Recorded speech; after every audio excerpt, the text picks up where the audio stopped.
warahmatullahi wabarakatuh. Halo teman-teman semuanya, selamat datang di video pembelajaran ini.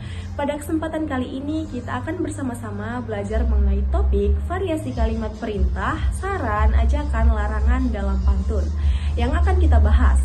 Saya harap video ini dapat bermanfaat dan memberikan pemahaman kepada teman-teman. Mari kita mulai, selamat belajar. Baiklah teman-teman, kita masuk ke pembahasan pertama, yaitu kalimat perintah dalam pantun. Teman-teman, kalian pasti sering mendengar pantun yang isinya lucu atau penuh pesan kan? Nah, ada juga pantun yang berisi kalimat perintah. Misalnya, pantun yang mengajak kita untuk melakukan sesuatu. Apakah kalian tahu apa sih yang dimaksud dengan kalimat perintah dalam pantun? Nah, bagaimana pantun bisa digunakan untuk memberi perintah dengan cara yang menarik? Yuk kita simak bersama-sama.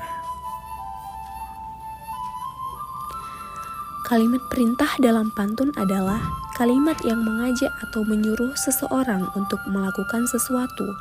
Biasanya, kalimat perintah ini disampaikan dengan cara yang halus, tidak langsung, dan terkadang disertai dengan rimah yang menyenangkan. Pantun dengan kalimat perintah sering digunakan untuk memberikan arahan atau petunjuk kepada orang lain, namun tetap dalam bentuk yang ringan dan mudah dipahami. Contohnya, mari menanam pohon di halaman agar udara menjadi sejuk dan nyaman. Dalam pantun di atas, kalimat pertama mengandung ajakan untuk menanam pohon yang merupakan bentuk perintah yang disampaikan secara halus.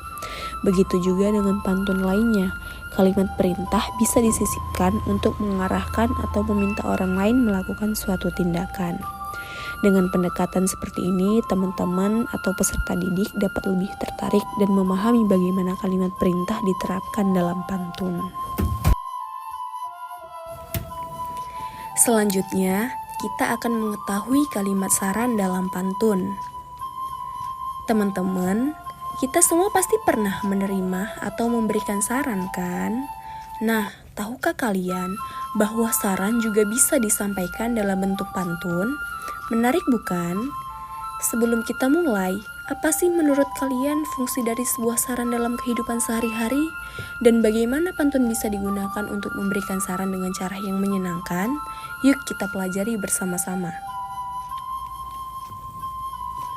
Pantun, selain sebagai sarana hiburan, juga bisa digunakan untuk menyampaikan pesan atau saran dengan cara yang halus dan mudah diterima.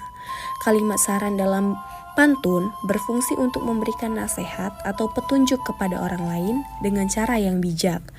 Keunikan pantun adalah meskipun mengandung saran, tetapi disampaikan dengan rimah yang menarik dan ringan sehingga lebih mudah diingat.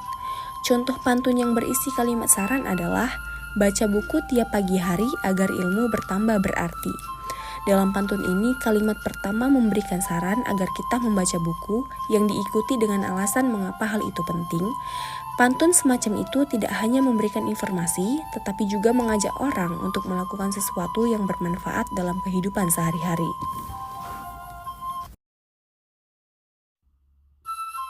Teman-teman, tadi kita sudah mengetahui kalimat perintah dan saran dalam pantun. Selanjutnya kita akan mengetahui kalimat ajakan dalam pantun. Nah, tahukah kalian bahwa pantun juga bisa digunakan untuk menyampaikan ajakan? Apa sih menurut kalian manfaat dari mengajak seseorang melalui pantun? Yuk kita cari tahu bersama-sama. Pantun tidak hanya berfungsi untuk menyampaikan pesan atau nasihat, tetapi juga sering digunakan untuk mengajak seseorang melakukan sesuatu. Entah itu kegiatan positif atau ajakan untuk berkumpul, kalimat ajakan dalam pantun biasanya bersifat mengundang, mengajak dengan cara yang halus dan menyenangkan, serta disampaikan dengan rimah yang menarik. Contoh pantun yang mengandung kalimat ajakan, ayo pergi ke Taman Ria bermain bersama sepuasnya. Dalam pantun ini, kalimat pertama mengajak untuk pergi ke taman yang merupakan bentuk ajakan. Pantun ini mengandung unsur ajakan yang ringan dan menyenangkan, cocok untuk mengajak teman atau keluarga melakukan kegiatan bersama. Dengan cara ini, pantun menjadi media yang efektif untuk menyampaikan ajakan secara santai dan mudah diterima oleh pendengar atau pembaca. Teman-teman, kita pasti tahu bahwa dalam kehidupan sehari-hari seringkali kita harus memberitahu orang lain apa yang tidak boleh dilakukan kan? Nah, tahukah kalian bahwa pantun juga bisa digunakan untuk menyampaikan larangan, misalnya untuk mengingatkan agar tidak melakukan sesuatu yang buruk atau berbahaya. Kira-kira bagaimana ya pantun bisa digunakan untuk menyampaikan larangan dengan cara yang baik dan tidak terkesan merugi? Yuk kita pelajari bersama-sama. Pantun, selain berisi ajakan atau saran, juga bisa digunakan untuk menyampaikan larangan dengan cara yang halus dan penuh makna. Kalimat larangan dalam pantun biasanya digunakan untuk memberi peringatan agar seseorang tidak melakukan hal yang tidak baik atau berbahaya, namun tidak disampaikan dengan bahasa yang lembut dan tidak menyakitkan. Pantun dengan kalimat larangan umumnya mengandung makna yang mendalam, namun disampaikan secara tidak langsung dengan rimah yang menarik. Larangan yang disampaikan dalam pantun lebih mudah diterima dan dipahami. Contoh pantun yang mengandung kalimat larangan: jangan sering keluar malam hari, bahaya menanti di jalan sepi. Dengan menggunakan pantun kalimat larangan disampaikan dengan cara yang lebih ringan dan tidak menekan.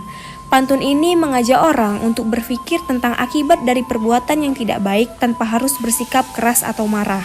Dengan pembahasan ini, teman-teman atau peserta didik akan lebih mudah memahami bagaimana kalimat larangan dalam pantun dapat digunakan untuk memberikan peringatan atau larangan secara efektif, namun tetap dengan cara yang tidak menyakiti perasaan orang lain. Jadi, kesimpulan mengenai variasi kalimat perintah, saran, ajakan, dan larangan dalam pantun adalah secara keseluruhan, pantun menggunakan variasi kalimat tersebut untuk menyampaikan pesan moral atau petuah, baik dalam bentuk instruksi, nasihat, ajakan, maupun peringatan. Variasi ini memberi kesan yang lebih mendalam dan bermakna dalam menyampaikan pesan secara efektif dan menarik.